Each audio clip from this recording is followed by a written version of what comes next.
تصویر کشی میں بڑھتی ہوئی بے احتیاطی۔ الحمدللہ رب العالمین والصلاة والسلام علی رسولہ الکریم، اما بعد۔ اللہ تعالیٰ کی صفات میں سے ایک اہم صفت مصور یعنی صورت گر ہونا ہے، کیونکہ اللہ تعالیٰ اپنی مخلوقات کو صرف جسم ہی نہیں دیتے، اس کے مناسب حال صورت بھی عطا فرماتے ہیں، جس سے چیزیں اور شخصیتیں پہچانی جاتی ہیں، جس سے شکل و صورت پہچانی جاتی ہے، جس سے تعارف ہوتا ہے۔ یہ اللہ تعالیٰ کی ایسی صفت ہے کہ اگر انسان ٹھنڈے دل سے غور کرے تو یہی ایک بات اس کے ایمان لانے کے لیے کافی ہے۔ پھر ایسا نہیں ہوا کہ تمام چیزوں کو ایک ہی شکل دے دی گئی، بلکہ ہر قسم کی الگ الگ شکل ہے، اور اس کے تحت آنے والے ہر فرد کی بھی الگ الگ شکل۔ صورت گری کا یہ کمال انسان کے اندر تو بالکل ظاہر ہے کہ ایک ہی ماں باپ سے پیدا ہونے والے ہر بچے کی شکل الگ ہوتی ہے، رنگ میں بھی فرق ہوتا ہے، رنگ بھی الگ ہوتا ہے، ناک نقشہ بھی، اور قد و قامت بھی، اونچائی ڈھلائی بھی۔ لیکن یہ صرف انسان ہی پر موقوف نہیں۔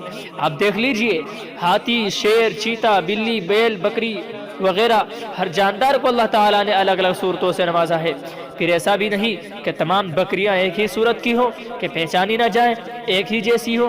اللہ تعالیٰ کی طرف سے ان میں بھی ایسا فرق رکھا گیا ہے کہ ہزاروں کی بھیڑ میں بھی جانوروں کا مالک اپنے جانور کو پہچان لیتا ہے، انسان کو پہچان لیتا ہے، باپ بیٹے کو پہچان لیتا ہے، اور بیٹا باپ کو پہچان لیتا ہے۔ ہزاروں کی بھیڑ میں بھی انسان ایک دوسرے کو پہچان جاتے ہیں۔ قدرت کا یہی اعجاز درختوں، پھلوں، پھولوں میں موجود ہے، اور اسی تنوع کی وجہ سے انہیں بآسانی پہچان لیا جاتا ہے۔ اللہ تعالیٰ کی یہ نعمت اس کی قدرت کے ساتھ ساتھ اس کی وحدانیت کی بھی روشن اور واضح دلیل ہے، مگر انسان نے اپنی احسان، ناشناسی اور ناشکری کی وجہ سے اسی کو شرک جیسے گناہ کا ذریعہ بنا لیا، اور انسان و جانداروں کی مورتیاں بنا کر ان کی پرستش شروع کر دی۔ شریعت محمدی چونکہ اللہ تعالیٰ کی طرف سے اتاری جانے والی آخری شریعت ہے، آپ کے بعد نہ کوئی نبی آئے گا، نہ کوئی کتاب نازل ہوگی، اور نہ کوئی شریعت نہ اترے گی۔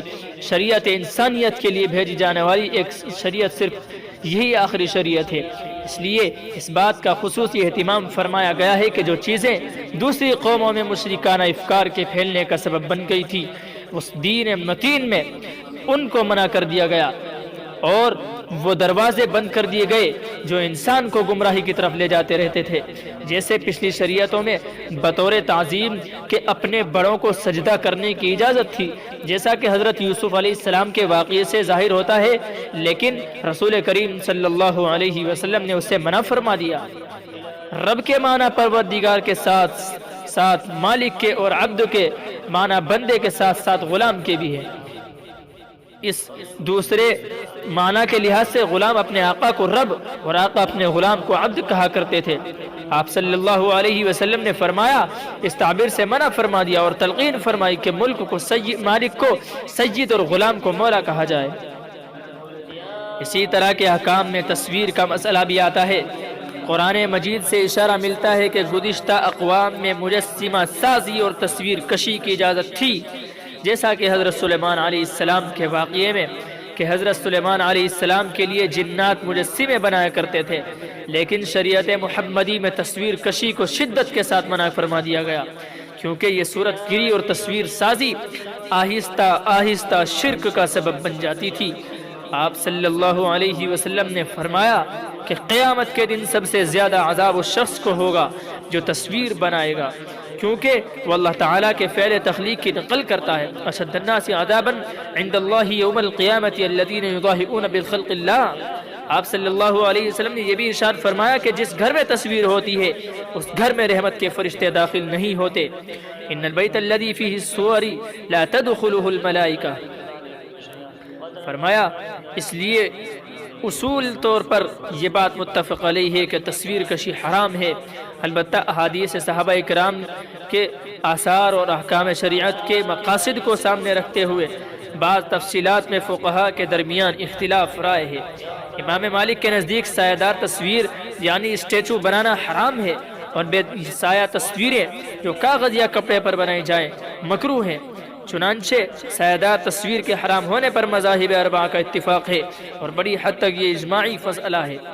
افسوس کے بعد مسلم ملکوں میں ڈکٹیٹر حکمرانوں نے اپنے مجسمے نصب کرائے جو تصویر سایہ دار نہ ہو، کاغذ پر، کپڑے پر، دیوار وغیرہ پر بنائی گئی ہوں، ان کے سلسلے میں اختلاف ہے۔ بعض فقہا اس کو بالکل حرام قرار دیتے ہیں، یہی زیادہ تر اہل علم کی رائے ہے۔ امام مالک رحمۃ اللہ علیہ کے نزدیک تو مکروہ ہے، اور فقہا احناف میں متاخرین نے اسے مکروہ تحریمی قرار دیا ہے، اور مکروہ تحریمی بھی قریب حرام ہوتا ہے۔ چنانچہ امام نووی رحمۃ اللہ علیہ فرماتے ہیں کہ شوافی اور دوسرے فقہا نے کہا ہے کہ جاندار کی تصویر سخت حرام ہے، یہ کبیرہ گناہوں میں سے ایک گناہ ہے، اور یہ ان شدید وعیدوں کے مستحق میں سے ہے جن کا حدیث میں ذکر آیا ہے۔ چاہے یہ ایسی چیزیں بنائی جائیں جس کا احترام نہیں کیا جاتا، یا قابل احترام چیزیں بنائی جائیں، ہر حال میں حرام ہے، چاہے وہ کپڑے پر ہو یا بستر پر ہو، درہم و دینار پر ہو، برتن پر ہو، دیوار پر ہو، کپڑوں پر ہو، کاغذ پر ہو، یا کسی دوسری چیز پر ہو، اس لیے کہ اس میں اللہ تعالیٰ کی تخلیق کی مشابہت اختیار کرنا ہے۔ اس بات سے یہ بات واضح ہو گئی کہ جب تصویر کسی بھی چیز پر نقش ہو جائے تو پھر وہ حرام کے دائرے میں آ جاتی ہے۔ پہلے زمانے میں تصویر ہاتھوں سے بنائی جاتی تھی اور اس کے لیے اعلیٰ درجے کے ماہرین ہوا کرتے تھے۔ پھر تصویر کی ایک نئی صورت کا آغاز 1816 میں ہوا، اور اس نے ترقی کرتے کرتے 20ویں صدی کے شروع میں اس وقت بہت عموم حاصل کر لیا جب 1913 میں تصویر کھینچنے والا کیمرہ وجود میں آیا۔ کیمرے کی تصویر آنے کے بعد اہل علم کے درمیان اختلاف پیدا ہوا کہ یہ ہاتھوں سے بنائی جانے والی تصویر ہے، اس کا کیا حکم ہوگا، اور حرام ہے یا اس تصویر کے حکم میں نہیں ہے۔ جمہور علماء نے اسے حرام قرار دیا۔ سعودی عرب کے مفتیان میں سے شیخ محمد ابراہیم آل شیخ رحمۃ اللہ علیہ، شیخ عبدالعزیز ابن باز رحمۃ اللہ علیہ، مشہور عالم حدیث شیخ ناصر الدین البانی رحمۃ اللہ علیہ، اور بیشتر علماء نے اسے ناجائز قرار دیا۔ بر صغیر میں تو 2-4 کو چھوڑ کر سبھی نے اس کے حرام ہونے کا فتویٰ دیا، یہاں تک کہ مولانا سید ابو الاعلیٰ مودودی رحمۃ اللہ علیہ جو ایسے مسائل میں متوسر سمجھے جاتے تھے، انہوں نے بھی اسے ناجائز کی کہا، اور بعض اہل علم جو ابتدا جواز کے قائل تھے انہوں نے بھی اپنی اس رائے سے رجوع کر لیا، جیسے علامہ سید سلمان ندوی رحمۃ اللہ علیہ۔ لیکن علماء مصر نے اس کے جواز کا فتویٰ دیا، جن میں علامہ محمد خنیس مطیف حنیفی رحمۃ اللہ علیہ اور مفتی اعظم مصر حسنین مخلوف رحمۃ اللہ علیہ سے فہرست ہیں۔ پھر بیشتر علماء عرب نے اسی نقطۂ نظر کو اختیار کر لیا۔ روایتی کیمرے کی تصویر کے بعد تصویر کی دنیا میں ایک بڑا انقلاب آیا اور ڈیجیٹل کیمرے کی ایجاد ہوئی، جس میں الیکٹرانک ذرات مل کر کسی چیز کی شکل اختیار کرتے ہیں، اور جب انہیں اسکرین سے ہٹا دیا جاتا ہے تو یہ ذرات بکھر جاتے ہیں، پھر دوبارہ ڈیجیٹل آلہ انہیں جمع کرتا ہے۔ سوال پیدا ہوتا ہے کہ کیا اس پر تصویر کا اطلاق ہوگا یا اس عکس کی طرح ہے جو آئینے کے سامنے کھڑے ہوتے وقت نظر آتا ہے؟ اس سلسلے میں اہل علم کے درمیان اختلاف پیدا ہوا۔ بر صغیر میں علماء کی بڑی تعداد بے اعتبار فتوے کے ابھی بھی اسے حرام کہتی ہے، لیکن علماء عرب اور بر صغیر کے بعد چوٹی کے فقہا نے اسے جائز قرار دیا۔ کچھ لوگوں نے اسے اس لیے جائز قرار دیا ہے کہ اس پر تصویر کی فقہی تعریف صادق نہیں آتی، اور کچھ لوگوں نے اس نقطۂ نظر سے کہ موجودہ دور میں یہ ابلاغ کا نہایت اہم اور مؤثر ذریعہ ہے، جس کا منکرات کی ترویج، مخالف اسلام افکار کی اشاعت اور اسلام اور مسلمانوں کے خلاف پروپیگنڈوں کے لیے استعمال کیا جا رہا ہے۔ اس لیے ضروری ہے کہ مسلمان امر بالمعروف نہی عن المنکر، اسلام کی دعوت اور دین حق کے دفاع کے لیے اس کا استعمال کریں۔ راقم الحروف کی خیال میں بر صغیر کے بیشتر علماء نے اسی پہلو کو سامنے رکھ کر اس میں توسع کا راستہ اختیار کیا ہے، لیکن بہت سی دفعہ کسی حقیقی ضرورت اور واقعی مجبوری کے تحت جو توسع اختیار کیا جاتا ہے اس میں شرائط و قیود کی سرحدیں ٹوٹتی جاتی ہیں اور اس کے استعمال میں بے احتیاطی آخری حدیں پار کر لیتی ہیں۔ تصویر کے معاملے میں بھی کچھ یہی صورتحال پیدا ہو رہی ہے۔ اہل سیاست اور اہل دنیا سے کیا شکایت کیجیے کہ ان کے یہاں تو حلال و حرام کی کوئی سرحد ہی نہیں ہوتی، لیکن ان لوگوں کو توجہ کرنے کی ضرورت ہے جو دینی خدمتیں انجام دیتے ہیں۔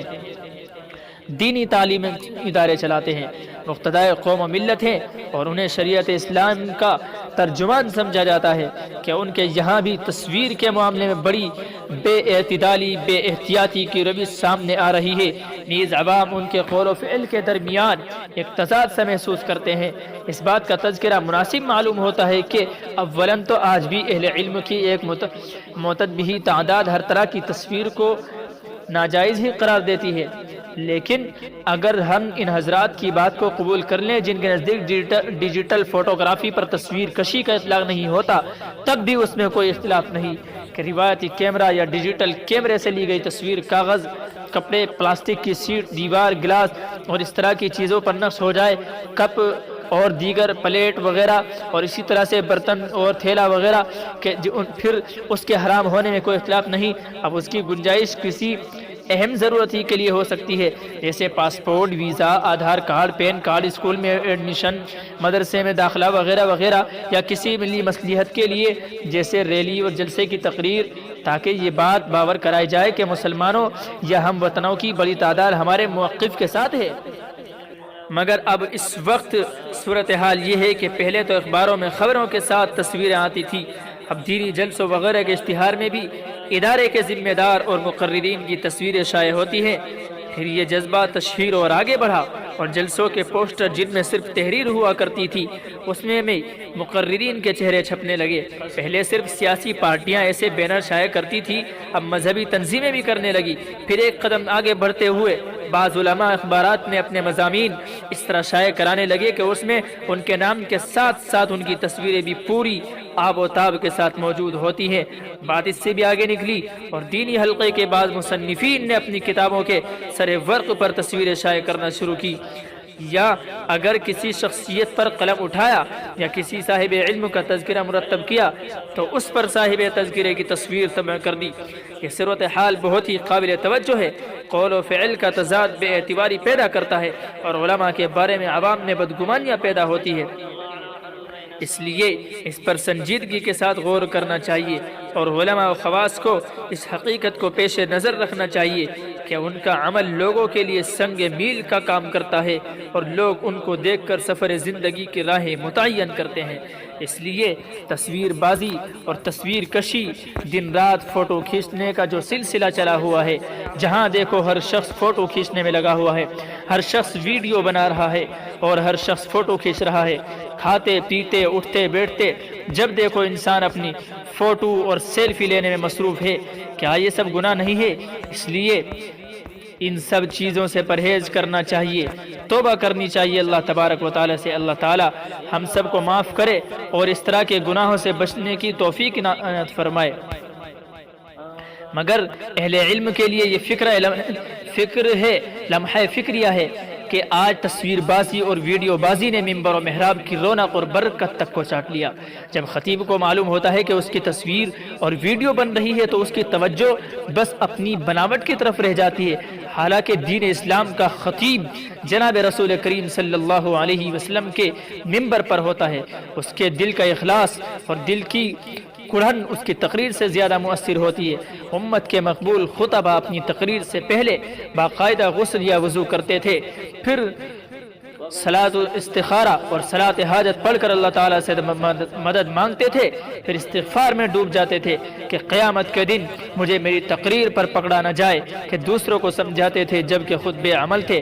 پھر دل میں امت محمدیہ کا درد بھر کر درود شریف اور اذکار کے ساتھ خطیب منبر کی طرف بڑھتا تھا، دل میں اخلاص، طبیعت میں عاجزی اور انکساری، تواضع اور ایک فکر کہ آج میری جھولی بھی بھر جائے اور مکمل مجمع کی بھی مغفرت و اصلاح ہو جائے۔ مگر آج بس یہی شور کہ کیمرہ کہاں لگانا ہے، خطیبوں کے چہرے پر کیا لگانا ہے، کیمرے کی سیٹنگ کہاں سے صحیح ہوگی، کہاں کیمرہ لگایا جائے، کہاں سیٹ کیا جائے، افسوس کے نور بھری محفلیں کیسے اجڑ گئی۔ اللہ تعالی ہمیں ہر کام میں اخلاص کی دولت سے مالا مال فرمائے کہ جس کے بغیر کوئی عمل قابل قبول نہیں ہے۔ اللہ تعالی ہم سب کو اس گناہ سے بچنے کی توفیق عنایت فرمائے۔